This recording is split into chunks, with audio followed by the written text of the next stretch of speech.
Hey, this is Jake from Survive the Wild. I'm going to go through my first aid kit. It's been in my gear for a while. Not in this pouch, is relatively new, but I kept it in one of these. Everybody knows what this is. Took it out of this. It's going in something a little bit bigger. I got a few things that are extra in my bag that grew the kit. So it's outgrown its original bag. I'm going to transplant it into something else. And I'll break it down piece by piece here in a minute and show you what I got. Alright, talk to you in a minute. Okay, so what I currently have for the first aid setup is one of these, the regular IFAC or EMT pouches, emergency responder things. We would call them this. Everybody marks them a little bit different. And multicam. I believe this one's Condor. As you can see, it is packed to the gills. I can barely get it shut, but I consider everything in there necessary. So I got this one, which is from Tactical Tailor. Comes with the, what are these things? I forget what they're called.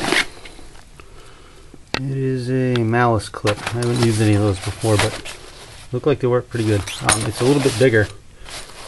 Doesn't quite look that much bigger because it doesn't have anything stuffed into it yet. But I think I'm going to lay this stuff out and then go through it one by one because it's hard to keep this thing open and pull it out with one hand. I don't have a tripod for the camera, so we'll come back and go through the items. Alright, this is Jake. We're going to go through the items really quick, and yeah, all that fit into that little bag. Takes quite a bit to pack it in, which is why I'm doing this. First, to start, 2 Z-Pack combat dressings, a large elastic bandage, skin closures, butterflies. Got some more of those in here also, with a whole bunch of different size bandages, everything up from little ones all the way to big ones. Sterile pads for seeping wounds, more pads, topper sponges, and all of these are used in conjunction with the adaptic dressings, which basically seal up abrasions or large burns, or just for basic care.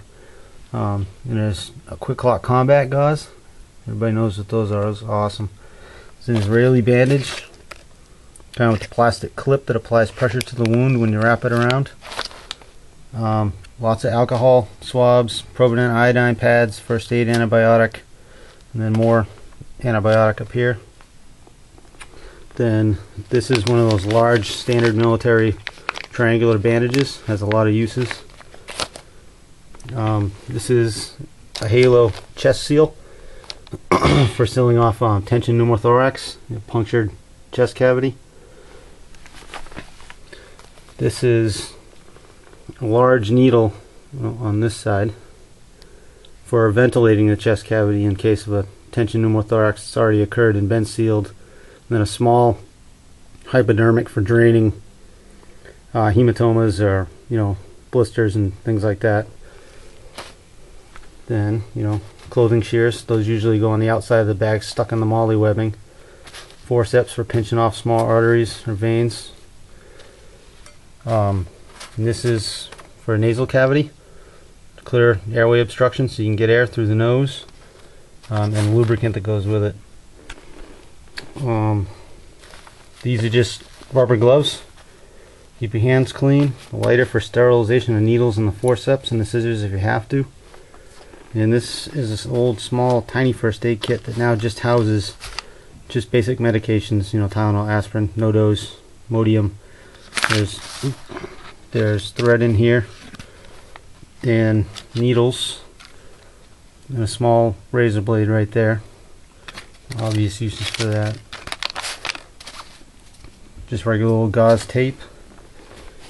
Let's see, I think that pretty much everything. Some pads. Go over this once again here. And that is the stuff in my kit that stays in my bag.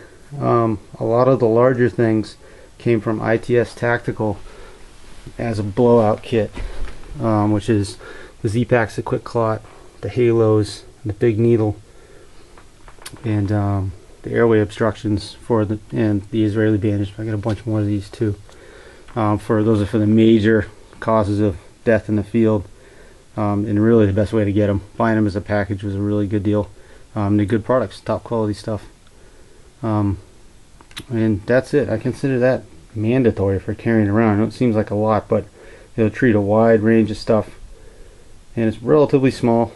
Not the smallest thing in the world, obviously, is why I'm moving it to another bag, but it works for me, and it has worked a long time, and I just made it bigger. So that's the first aid kit. If anybody has something comparable, want to show theirs, let's see them.